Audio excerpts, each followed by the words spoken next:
Eu preciso de pelo menos 30 incendiários aqui pra gente... Tem algum incendiário aí no fundo? Você que está em pé.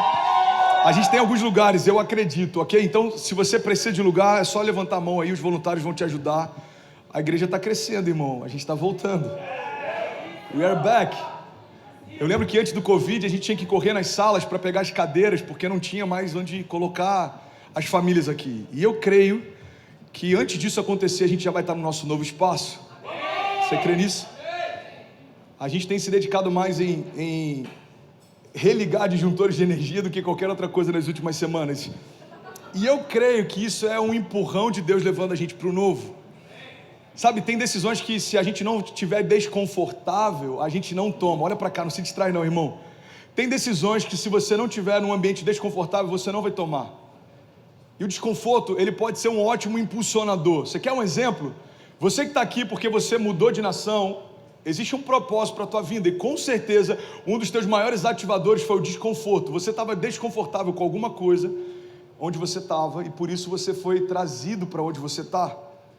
E hoje eu quero compartilhar um conselho que vai mudar a sua vida. Quantos querem um conselho que vai mudar a sua vida para sempre? Eu acho que eu vou deixar para o final, porque assim eu não estrago a surpresa e não perco você até o final. Eu vou tentar pregar em 25 minutos hoje, ok? Vocês estão junto comigo? Vamos junto? O conselho que vai mudar a sua vida... Agora é a hora que a gente faz aquele suspense, gente. Me ajuda aí, tem que fazer aquela cara tipo... Oh, come on. O conselho que vai mudar a sua vida... Vocês são incríveis. O conselho que vai mudar a sua vida é o seguinte, irmão. Cuide da sua vida. Fala para quem está do seu lado. Fez sentido para alguém aí? Fala isso para quem está do seu lado, mas fala com amor, ok? Para não parecer que está em tom de indireta. Principalmente se for a sua sogra ou um cunhado. Você não vai falar, você precisa cuidar da sua vida, irmão. Não, fala com amor, cuida da sua vida.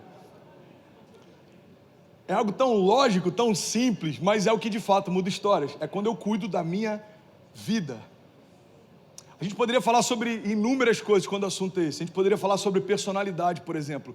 Uma das maiores crises da nossa geração é a identidade. Porque a gente está querendo ser o outro e aí está faltando a gente no mundo. Se você for igual a alguém que não é você, vai faltar você no mundo. Então nessa crise de identidade, a gente confunde celebrar com copiar. A gente acaba querendo ser alguém que a gente se inspira e a gente acaba deixando de ser quem Deus deseja que a gente seja. Eu poderia falar, além de personalidade... Sobre zelo com o chamado. Quantas vezes a gente cuida de tantas coisas, mas o chamado eterno que Deus depositou em nós, o motivo pelo qual nós fomos gerados, às vezes acaba ficando esquecido. Mas hoje eu quero falar especificamente sobre autorresponsabilidade. Esse é o tema da mensagem de hoje. Você está comigo? Diga amém. Amém. E eu confesso que eu tenho sido muito confrontado por isso. Eu tive uma conversa na semana passada que ela me ativou demais. Eu queria deixar, só abrir um parênteses, eu queria deixar um conselho. Você precisa se cercar de pessoas que te deixam desconfortáveis com as suas fraquezas. Se você buscar conselheiros que respeitam demais os seus limites, você nunca vai sair do lugar. Porque quando as pessoas respeitam demais o nosso limite, a gente começa a criar um afeto com a nossa dor. Você sabia que tem vitimistas que não querem que a dor seja resolvida porque não vão ter mais motivo para se desculpar? Eu vou botar a culpa em quê agora, se todas as minhas dores elas foram resolvidas? É por isso que pessoas feridas procuram pessoas feridas, porque a gente precisa de alguém para concordar com a nossa dor. Faz sentido? Então a gente precisa se cercar de conselheiros que nos impulsionam a romper com aquilo que antes nos limitava. Eu quero falar sobre algo que me chamou a atenção. Eu não sei se você já ouviu falar, mas existe um sistema por trás de todo esse mecanismo online que se chama algoritmo. Alguém já ouviu falar de algoritmo? O algoritmo, ele entende o que você quer e ele te entrega aquilo que você quer. Então, você procura, por exemplo, ou você fala, você pode fazer esse teste, você fala sobre, sei lá, eu preciso comprar um novo carro e vai começar a aparecer um monte de anúncio de concessionária no teu Instagram, no teu Facebook. Porque o algoritmo entende o que você procura e te entrega isso. Então, à medida que o algoritmo vai refinando o que você quer, você procura uma pregação e as pregações daquela pessoa aparecem cada vez mais. Você procura algo e aquilo aparece cada vez mais. Alguém já teve essa experiência? Agora, sabe o que é interessante? Existe também um algoritmo social. O que é o algoritmo social? Aquilo que eu me cerco começa a definir tudo que eu consumo, me alimento, ouço. E sem perceber, eu vou me cercando de pessoas que concordam com aquilo que eu concordo. André, isso é um problema? Depende, irmão. Isso para alguns pode ser um suicídio. Eu conheço líderes que viveram um suicídio ministerial porque se cercaram de quem sempre concorda com tudo que ele pensa. Você pode estar indo para um abismo e ninguém vai te alertar. Por quê? Porque você não se cercou de pessoas ousadas para dizerem, você está errado. Quantas pessoas a gente conhece que são relevantes, influentes, milionárias e estão com crise existencial? Eu não vou ser simplista em dar a resposta de por que isso acontece, mas em muitos casos isso acontece porque eles se cercam de quem bajula, celebra, mas nunca fala quando você está errado. E aí qual é o problema? O problema é que você se cercou de pessoas que celebram aquilo que você tem, quanto você tem, mas não estão preocupados com quem você é e para onde você está indo. Faz sentido? Alguém que teve todo o sucesso que iniciantes naquela carreira desejavam estar, o cara chegou lá, o cara ganhou um Grammy Latino, ou o cara ganhou prêmios, o cara é influente, relevante, tem dinheiro, o cara tem tudo que o dinheiro pode comprar, ele chegou no ápice da carreira, mas ainda assim se sente vazio. Eu não sei se você sabe, mas existem vários ídolos da nossa geração e da geração passada que morreram de overdose. Como alguém que é a voz de uma geração chega ao ponto de desejar tirar a própria vida? É porque em algum momento, provavelmente, se cercou de quem concordava com tudo que ele estava fazendo. Vocês estão comigo ainda? Então o que é o algoritmo social? O algoritmo social é uma rede, é um ecossistema que eu crio em torno de mim com pessoas, com pensamentos que falam ou fazem aquilo que eu quero que eles falem ou façam. Foi feito um estudo, olha que interessante isso, foi feito um estudo durante a Primavera Árabe. E se você colocasse no Google, perguntando sobre o que era a Primavera Árabe, e você fosse uma pessoa mais conservadora, você começaria a ter cada vez mais matérias sobre uma perspectiva conservadora. Mas se você fosse alguém extremista, você ia ter cada vez mais matérias através de uma perspectiva extremista. André, eu não estou entendendo onde você quer chegar. Eu estou correndo para que a gente chegue lá, eu tenho 18 minutos, mas está dando para acompanhar? Vocês estão comigo ainda? O que acontece é que os extremistas se tornavam cada vez mais extremistas. O que acontece é que os conservadores se tornavam mais conservadores, porque o algoritmo faz com que a gente não tenha uma visão real do que está acontecendo, mas ele só entrega aquilo que a gente quer encontrar. E quando o algoritmo social se estabelece, uma geração inteira pode estar indo para o mesmo lugar, porque ninguém despertou para dizer, irmão, não é para aí que a gente tem que ir. Existe uma tese, eu já falei sobre ela alguns meses atrás, de Platão. Existe um pensamento de Platão que é o seguinte: ele fala que é como se tivessem vários homens amarrados de costas dentro de uma caverna. E aí existe uma fogueira e tudo que eles veem é a projeção da sombra dentro dessa caverna. E aí pequenos animais parecem grandes monstros. E aí está todo mundo acorrentado junto, até que um dia um homem se solta. E quando ele sai da caverna, ele se impacta com a luz do sol, ele começa a enxergar, tem tempos que ele não enxerga as coisas como realmente elas são. E quando ele vê que existe liberdade do lado de fora, eu acho interessante, porque Platão está falando do evangelho sem saber. Quando ele vê a liberdade do lado de fora, ele vem correndo para falar com quem está dentro, e ele fala, cara, vocês estão presos, a realidade não é o que a gente pensava, não é assim que funciona, vocês estão com uma perspectiva distorcida. E aí, dentro dessa teoria dele, os homens começam a olhar um para os outros dizendo, cara, ele enlouqueceu, eu falei que não era para ir lá para fora, olha como é que ele está maluco. A Bíblia chega ao ponto de dizer que para nós que cremos é o poder de Deus, aquilo que o mundo considera loucura. Então o que o evangelho faz? Faz com que a gente rompa desse algoritmo social de fazer o que todo mundo faz, desejar o que todo mundo deseja, querer ter o que todo mundo quer ter, e a gente entenda que para cada um de nós existe uma especificidade de Deus, existe algo de Deus para você que é único. Deus não te deu uma impressão digital única, a íris do olho único, não te deu um tom de voz que é seu, para que você faça o que todo mundo está fazendo. Não, Deus comissionou você para fazer história de uma forma que só você pode fazer. Você está comigo? E quando isso acontece, é quando o homem desperta e tudo muda ao redor dele. Por quê? Porque, irmão, é libertador ver alguém que verdadeiramente foi liberto. É inspirador ver uma falha do sistema se levantando. E é sobre isso que eu quero falar nessa manhã. Cuide da sua vida. cuide da sua vida significa zela por aquilo que você é, aquilo que você tem e a missão que você precisa fazer. Existe uma expectativa de Deus a teu respeito. Deus te deu dons e talentos específicos, Deus te deu um chamado específico, Deus te deu qualidades específicas, e não é para você buscar ser aceito pelo meio, é para você buscar alegrar o coração daquele que te aceitou primeiro. Então a gente precisa romper com essa necessidade de aprovação. Irmão, olha para mim, na igreja primitiva, os cristãos morriam por perseguição. O primeiro mártir da igreja primitiva, ele foi apedrejado. No passado, cristãos morriam por perseguição. No presente, os nossos jovens estão morrendo por necessidade de aprovação.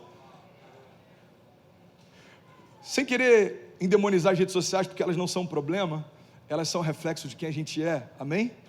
Rede social é como dinheiro. Dinheiro não tem caráter, o dinheiro assume o caráter de quem o tem. Seu dinheiro não é generoso ou medíocre. Seu dinheiro é a expressão de quem você é. Se você é generoso, seu dinheiro vai ser usado para generosidade. Se você é medíocre, o seu dinheiro vai ser retido só para você. As redes sociais são a mesma coisa. Durante muito tempo, a igreja endemonizou as redes sociais. Irmão, olha para mim. As redes sociais são um reflexo de quem a gente é. Então a gente vê uma geração por busca de aprovação, mas a gente está sendo ensinado a viver assim. Você quer um exemplo claro? Antigamente a gente alugava uma fita na locadora. Alguém chegou a alugar uma VHS numa locadora? Levanta a mão, por favor.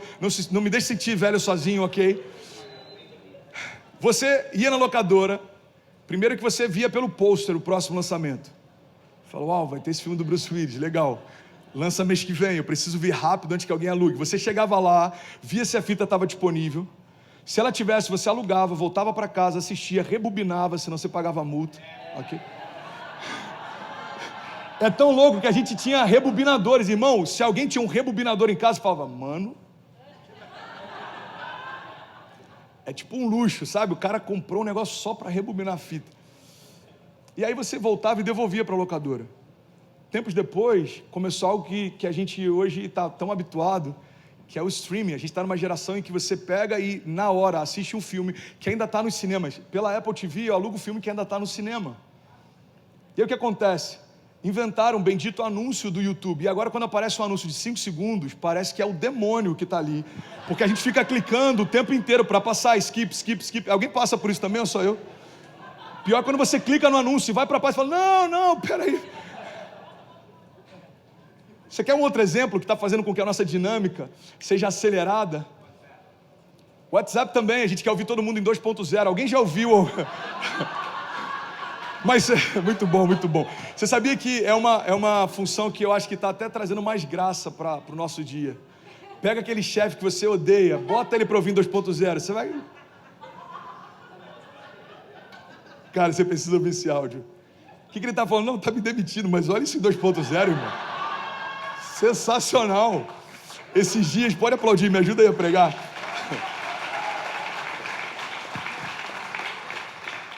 Esses dias o Sami que me mandou uma música, eu falei, qual que é a terceira música do set? Ele falou, X, eu falei, canta só o refrão pra mim. Aí ele cantou, vocês têm que ouvir na versão pro 2.0. A gente podia gravar, inclusive, um EP todo na velocidade 2.0, eu acho que vai explodir, a nossa geração está muito ansiosa. Sabe outra coisa interessante? No Instagram, a função post fala a respeito de algo posterior ao que já aconteceu. Cara, isso é muito louco. Quando eu vi sobre isso, isso explodiu a minha mente. O que é um post? Você viveu algo e, pum, registrou. Depois, você compartilha. O post é algo posterior ao que foi vivido. Só que depois do post, veio a febre do live. A gente não quer comentar o que viveu, a gente quer mostrar enquanto está vivendo. Tem problema com isso? Não. O problema é quando a gente deixa de viver para só mostrar o que está vivendo. A gente deixa de viver para só mostrar o que está vivendo. Teve um show, não lembro de qual banda, que o cara chegou ao ponto de falar, não, se ninguém parar de gravar, de levantar os celulares, a gente não vai continuar o show. Porque não vai ter ninguém nessa plateia que vai poder dizer que viveu esse show. Vocês só filmaram esse show. A gente já tem uma equipe filmando. Então, tirando algumas exceções, o que eu quero falar basicamente somos uma geração hiperacelerada, e o WhatsApp está aí para provar. Somos uma geração carente de aprovação. A gente quer o tempo inteiro provar algo, ou ser aceito, mas eu quero lembrar que, irmão, ninguém vai fazer por você aquilo que só Deus pode fazer por você. O tema da mensagem de hoje, voltando depois de toda essa costura, é que a gente precisa cuidar da nossa vida e olhar para cada um de nós numa perspectiva individual. Qual é o projeto de Deus para o André? O que Deus espera de mim? Deus me vê como resposta de oração para quê? Qual é o propósito pelo qual eu fui gerado? Por que Deus me poupou no ventre da minha mãe? Fazendo com que alguém que não era cristão passasse a acreditar em um milagre quando todos os médicos diziam para abortar. Existe um propósito, irmão, para você estar de pé. Existe um propósito pelo qual Deus poupou você, mesmo apesar dos seus erros, tropeços, apesar do nosso dia mal, da nossa inconstância. Você pode passar a vida inteira desistindo de Deus e ainda assim, a graça e o amor furioso dele falam de um Deus que não desistiu de você. A gente precisa olhar para a gente numa perspectiva individual. Eu compartilhei essa semana, eu participei de uma live, o tema da live era obstáculos para uma intimidade com Deus. E eu citei 3, mas hoje eu queria falar só sobre um deles, porque esse daqui, ele é fundamental. Se a gente resolver ele, a gente resolveu tudo. Você está comigo ainda? Eu sei que você está suando demais, o ar-condicionado deve estar desarmado, mas vamos até o final, ok? Vai dar certo. A gente vai lembrar disso, né? Vai falar, cara, lembra quando a gente pregava e a luz acabava? Toda vez que aquele amigo do André ia? Tô brincando. Mas você sabia, só abrindo parênteses aqui, que eu estou tão feliz de estar pregando para vocês hoje, que hoje eu estou um pouco mais soltinho. Eu tinha um cunhado, que um dia a gente estava conversando, eu falei, cara, você é muito parceiro, mano. Você lembra que você estava comigo quando eu bati de carro? Lá em São Cristóvão? A gente acabou com a saveira do meu pai, deu perda total. Ele falou assim, lembro, mano, cara, aquele dia foi horrível. Eu falei, mano, que loucura. Eu falei, você lembra que você estava comigo, cara, aquele dia que eu fui espancado? Rasgaram meu nariz, fraturei a mandíbula. Ele falou assim, lembro, eu estava lá na rua de trás. Aí no terceiro eu lembro, eu falei, mano, você lembra? Eu falei, mano, peraí, eu preciso reavaliar se eu vou continuar andando com você. Porque acho que você não é uma boa companhia. Mas fechando esse parênteses, só brincando. Qual que é o principal obstáculo no meu relacionamento com Deus? Sou eu. O principal obstáculo no meu relacionamento com Deus sou eu. A minha profundidade ou a ausência dela, o meu entendimento ou a ausência dele, o meu caráter aprovado ou não, a minha autoridade em Deus, o meu revestimento, a minha fé, tudo isso é uma resposta, é uma reação à minha busca. Olha que louco isso, irmão. Tudo é possível ao que crê. A responsabilidade é sua para definir quais são os seus limites. Em outro momento diz, olha, se o meu povo que se chama pelo meu nome se humilhar e clamar e buscar a minha face, se arrepender dos seus maus caminhos, eu, o Senhor, então, olharei dos céus, perdoarei os seus pecados e sararei a sua terra. Você percebe que é sempre uma condicional. Se você buscar, eu faço. Se você se arrepender, eu libero. Clama a mim e responder-te-ei, e anunciar-te-ei coisas grandes e insondáveis que não sabe. Aquele que bate, a porta se abre, aquele que busca, encontra. A palavra está dizendo o tempo inteiro que o maior obstáculo da nossa jornada de fé somos nós. É você que vai definir o quanto de Deus você carrega e manifesta. É você que vai definir o quanto de autoridade as suas orações são carregadas. Irmão, é você que vai definir o quão revestido você está. Você está comigo? Diga amém. Só que a gente se acostuma em terceirizar. Eu estou mal, preciso que alguém ore por mim. Os meus filhos estão doentes, eu preciso que um profeta ore pelos meus filhos. Irmão, você em Deus carrega a mesma autoridade que Ele liberou sobre Jesus. O mesmo poder que ressuscitou Jesus Cristo dos mortos habita em nós. Então habita em você poder de ressurreição, habita em você poder de cura, habita em você a autoridade para gerar liberações dos céus, para liberar palavras e elas vão se cumprir. Se você crer e não duvidar, se você permanecer em mim, as minhas palavras permanecerem em vós, pedirão o que quiserem e lhes será concedido. Eu lembro de uma citação, eu não lembro de quem é o autor, que ela diz assim, eu nunca conheci alguém que me deu tantos problemas quanto eu. Para pensar, todo negócio errado que você fez, quem escolheu fazer foi você. Toda sociedade traumática lá na frente, quem escolheu entrar foi você. Todo relacionamento frustrado ou abusivo, ou qualquer coisa que lá na frente roubou tua alegria, lá atrás foi você que escolheu entrar. Faz sentido, gente? Vocês estão recebendo algo de Deus? Desculpa estar nesse tom quase didático, eu queria estar um pouco mais enérgico, mas é porque a gente precisa construir esse entendimento. A gente tem que parar de colocar a responsabilidade em Deus por algumas coisas que a gente está vivendo porque a gente escolheu viver. Não atribua para Deus a responsabilidade da sua crise se você antes não entregou para Ele o controle da sua vida. Então, eu não entreguei para Deus o controle, agora deu ruim, eu vou atribuir para Ele a crise. Não, foi Deus quem quis. Não, irmão, nem sempre as coisas ruins que acontecem foi Deus quem quis.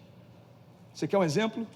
Não foi Deus que pediu para Davi ficar no palácio no tempo em que todos os reis iam para a guerra. Não foi Deus que pediu para que Sansão tomasse uma mulher que não era para ser dele. Não foi Deus que pediu para que Pedro negasse, ou qualquer outro herói da fé que em algum momento vacilou. Você pode perceber que não foi Deus quem pediu. Não foi Deus que pediu para que Saul oferecesse sacrifício no lugar do sacerdote. A Bíblia diz que ele ofereceu algo que ele não foi ungido para fazer. Então quando o profeta chega, o profeta diz: Saul, por que você fez isso? Se você não tivesse feito, o teu reinado duraria para sempre, mas como você fez, Deus já está sondando agora um homem segundo o seu coração. Irmão, Saul fez tentou fazer o que não foi chamado para fazer, e até aquilo que havia recebido ele perdeu. Então a gente fala: não, a minha crise na América é porque Deus está tratando o meu caráter. Não, esse problema no meu casamento. Não, irmão, nem toda crise que a gente está enfrentando hoje tem a ver com um propósito ou um desejo de Deus. Algumas delas têm a ver com alguns tropeços ou atalhos que a gente tomou. Você quer um exemplo claro sobre atalhos? E eu preciso correr com isso, que eu só tenho 3 minutos e o teclado pode vir junto para me ajudar. E parecer que a gente está terminando. Você quer um exemplo claro na Bíblia sobre atalho? Davi tem um desejo que é puro. Eu quero trazer a Arca da Aliança de volta para a cidade. Olha isso, irmão, acompanha aqui, não se distrai. Davi, ele tem um desejo que é puro. Eu quero trazer a arca que carrega a presença manifesta de Deus de volta para a cidade. Então Davi tem a motivação certa, ele quer fazer a coisa certa, mas o problema é que ele está fazendo do jeito errado. Olha o que a Bíblia diz: Davi é um homem segundo o coração de Deus, irmão, e ele era tão zeloso. Olha o que está lá em Salmos 132, 3. Davi diz o seguinte: eu não entrarei na minha tenda e não deitarei no meu leito, não permitirei que meus olhos peguem no sono e nem que as minhas pálpebras se fechem, até que eu encontre um lugar para o Senhor, uma habitação para o poderoso Deus de Jacó. Davi está dizendo o seguinte: eu não vou descansar, eu não vou parar, meus olhos não vão descansar, as minhas pálpebras vão se fechar, até que eu traga de volta para a cidade a presença do Deus vivo. Então ele envia soldados, homens, para trazer a Arca da Aliança de volta para a cidade. O resto da história você já sabe. Eles colocam a Arca da Aliança em cima de carros de bois e eles começam a travessia. Irmão, olha que louco isso. Davi está fazendo a coisa certa, com a motivação certa, está tudo certo. O problema é que ele utilizou um atalho para acelerar. Olha para mim, irmão, a aceleração, ela pode roubar de você o propósito inicial. Às vezes a gente está acelerado demais a ponto de perder aquilo que Deus chamou a gente para fazer. Davi queria acelerar, então ele coloca em cima de carros de bois a Arca da Aliança. A Bíblia diz que um dos bois tropeça, a arca está quase caindo, então Uzá vai tentar sustentá-la e ele é fulminado. Pegam a arca, levam para a casa de Obed-edom, permanece lá por algum tempo, e aí chega uma notícia para Davi: rei, sabe a casa onde a gente colocou a arca? Tudo que essa família faz prospera por causa da arca. Tudo que eles fazem tem sido abençoado por causa da arca. Davi então manda buscar a arca. Você está comigo? Diga amém. Davi então manda buscar a arca, mas dessa vez ele faz diferente. Ele não vai sustentar o peso da glória em carros de boi, mas no ombro dos sacerdotes. Então os sacerdotes colocam a arca sobre os ombros e vão levando. Mas aqui está a chave que eu quero compartilhar com você, irmão. A Bíblia diz que a cada 6 passos que eles davam, Davi sacrificava um boi e um novilho. 6 passos, um boi e um novilho. 6 passos, um boi e um novilho. 6 passos, um boi e um novilho. André, eu não entendi ainda onde você quer chegar. Eu quero chegar num ponto simples. Você está comigo? O que carregava a arca agora é o que está sendo sacrificado para preparar o caminho para ela. O que Davi está ensinando para mim e para você é que o romper de Deus só acontece quando a gente está pronto para sacrificar os nossos atalhos. Irmão, o mesmo boi que antes levava a arca, agora está morrendo para poder preparar um caminho para ela. Davi está dizendo: Senhor, eu já entendi, eu preciso sacrificar os meus atalhos, eu preciso sacrificar os meus atalhos. Eu preciso sacrificar os meus atalhos. Olha que forte isso, irmão. Olha para cá. Era normal o boi ser utilizado como uma linguagem para sacrifício. E talvez seja por isso que a gente nunca se atenta a esse detalhe. É o mesmo elemento que sabotou o propósito, agora está sendo sacrificado para permitir que ele se cumpra. Se a gente não sacrificar os nossos atalhos, a gente não vai viver as nossas promessas. Então, autorresponsabilidade é entender quais são os atalhos que eu tenho tomado, o que eu tenho feito que não agrada a Deus, o que eu tenho feito com a motivação certa, mas que tem roubado de mim o propósito original. Quantas famílias, irmão, vêm para cá, e eu tenho falado isso incansavelmente, eu sinto de ministrar sobre isso durante algum tempo. Quantas famílias vêm para cá para proporcionar mais conforto para os seus filhos, e quando chegam aqui perdem a sua casa? Quantos pais de família vêm para cá para poder dar um pouco mais de estrutura, e quando vêm para cá perdem o seu casamento? Então a gente quer acelerar algo com o propósito certo, com a motivação certa, mas em busca de atalhos a gente acaba perdendo tudo. Você está comigo? Amém? Sabe outra coisa que eu acho interessante? Eu queria que você imagina se a gente tivesse um drone para colocar lá, naquela época. Imagina uma câmera de cima, Paulinha, assistindo o que estava acontecendo. A cada 6 passos, um novilho e um boi. A cada 6 passos, um novilho e um boi. A cada 6 passos. Irmão, eu amo essas chaves que Deus libera na palavra. Aos olhos de Deus, havia um caminho de sangue desenhado. Aos olhos de Deus, havia um caminho de sangue desenhado. Você sabe o que é esse caminho de sangue? É uma prefiguração do que Jesus faria. Porque um caminho de sangue abriu o acesso à presença. Um caminho de sangue trouxe a presença do lugar onde ela nunca deveria ter saído, de volta para onde ela deve permanecer. Um caminho de sangue restaurou o acesso. Um caminho de sangue restaurou a presença. Um caminho de sangue sabotou os atalhos. Um caminho de sangue colocou as coisas aonde elas deveriam ficar. Então eu estou falando sobre autorresponsabilidade. Mas em 25 minutos eu estou pregando uma mensagem que daria para a gente fazer uma série, irmão. Eu queria muito compartilhar mais alguns pontos com vocês, mas a gente está na América, eu estou tentando ser um pouco mais contemporâneo, pregar em 25 minutos, mas eu queria te lembrar que falar sobre autorresponsabilidade não é colocar você no centro da solução da tua história. Nós não somos o centro da solução da nossa história. André, agora ficou confuso. Você está dizendo que eu tenho que ter autorresponsabilidade, que eu preciso me posicionar, mas você está dizendo que agora eu não sou o centro da... Não, me explica um pouco melhor. Eu vou te explicar, irmão. A autorresponsabilidade não é acreditar que 3 passos vão mudar a sua vida. Eu tenho 5 passos para mudar a tua história. Eu tenho 3 chaves para mudar. Não. Não é autoajuda. É ajuda do alto. A autorresponsabilidade é falar: Pai, eu não tenho o que fazer se o Senhor não fizer. Eu não tenho o que falar se o Senhor não me disser primeiro. Eu não sei para onde ir, porque só Tu tens palavras de vida eterna. Pai, eu não sei se é para entrar nessa porta ou não, então sinaliza para mim. Eu não sei se essa sociedade Te agrada ou não, então me dá sinais claros. Pai, eu não sei o que fazer, mas eu não vou me mover sem que haja uma palavra Tua. Eu estou cansado de pegar atalhos. Eu estou cansado de fazer aquilo que aos meus olhos parece bom, mas não alegra o Teu coração. Então me mostra o que fazer. Me diz para onde ir. A autorresponsabilidade, irmão, é sacrificar os atalhos, mas entender que é o caminho de sangue que me leva de volta para casa.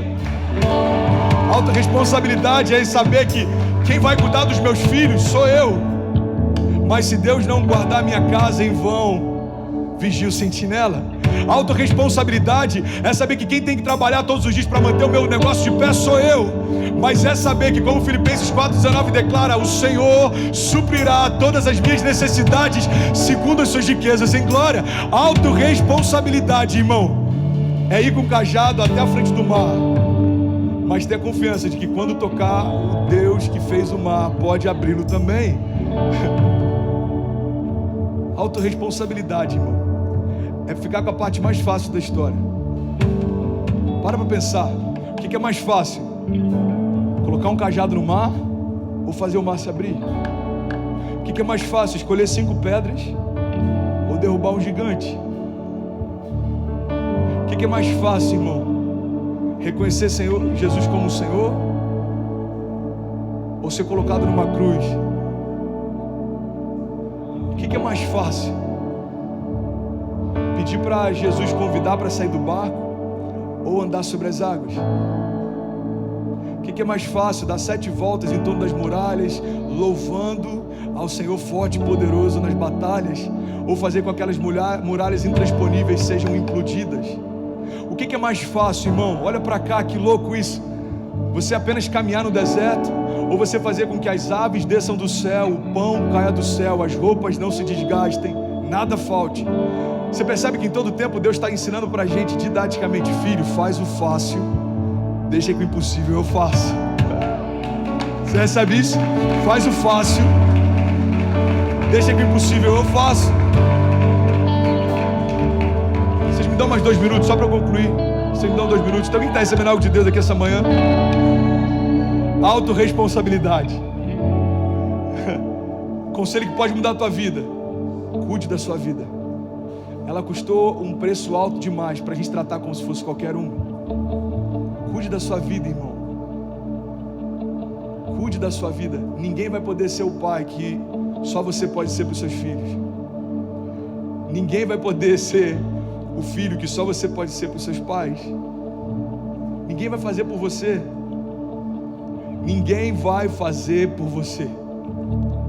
Eu preguei semana passada e uma das coisas que eu citei é: um dia a gente brincou na rua com os nossos amigos pela última vez, sem se dar conta disso. Quem estava aqui lembra? E aí a reflexão que eu trouxe é: e se a gente soubesse no último dia que a gente estava brincando que aquele era o último dia, o que você teria feito diferente? Tem alguns melhores amigos de infância que da noite para o dia a gente não viu mais. E se a gente soubesse que aquele encontro era a última vez, que aquela brincadeira de taco na rua era a última brincadeira? Aí, irmão, você está achando que essa é a parte que destrói a gente? Deixa eu te contar o testemunho que eu recebi. Tinha um cara que veio da Califórnia só para ser batizado aqui semana passada. E aí ele falou no final do culto, ele falou: pastor, você falou aquilo e veio um filme na minha cabeça, porque eu me divorciei e tem 5 meses que eu não vejo meu filho. Olha que forte isso, irmão. Aí ele falou: se eu soubesse que a vez que eu brinquei com ele na piscina seria a última vez, eu não teria dormido aquele dia para curtir ele o tempo inteiro. Cara, aí daqui a pouco entra o Lê na minha sala, ele falou: mano, você acabou comigo hoje. Eu falei: por quê? Ele falou: cara, eu lembrei que os meus pais levavam a gente a pé 45 minutos todos os domingos para a igreja, e voltavam 45 minutos a pé também. E que quando a gente conseguia carona, meus pais colocavam eu e meu irmão para voltar de carro, e eles iam atrás andando a pé. E aí acabou o culto, ele pegou a mensagem e mandou para o pai: pai, mãe, obrigado, porque hoje eu sou apaixonado pela igreja, porque eu aprendi isso com vocês. A gente tem que, irmão, ter esse senso de entender que ninguém vai ser para os seus pais o filho que só você pode ser. Ninguém vai ser para os seus filhos o pai ou a mãe que só você pode ser. Ninguém vai ser no teu chamado aquilo que Deus chamou para você ser. Ninguém vai pregar a mensagem que Deus deu para você pregar. Ninguém vai compor a música que Deus deu para você compor. Ninguém vai escrever o livro que Deus deu para você escrever. Ninguém vai fazer a história que Deus chamou você para fazer. Então, entender essa individualidade, essa especificidade, esse cuidado de Deus de ter me esculpido a mão, de ter liberado as palavras sobre mim que são únicas, de ter me desenhado, irmão. O maior designer da história da humanidade é o próprio Deus. Ele desenhou o teu interior. Um Deus que conhece cada estrela pelo nome, mas conhece você também. Deus que é um Deus de longe, mas também é um Deus de perto. Irmão, um amor furioso que mesmo tendo criado todas as coisas, não abriu mão delas. Já parou para pensar? Que Deus poderia ter deletado a criação no primeiro erro. Quantos foram criados? 2, deleta, vamos fazer de novo, deu errado. Cara, isso é muito forte, eu vou terminar aqui. Isso é muito poderoso. Por que Deus não deletou quando viu a queda de Adão e Eva? Porque Adão e Eva já estavam de pé, mas ele já tinha sonhado você. Então, por mais que eles tivessem caído, ele já via você. fomos formados nele antes da fundação do mundo. Irmão, Deus já conhecia você antes do primeiro homem pecar. Deus já conhecia você antes dos seus pais nascerem. Deus já conhecia você.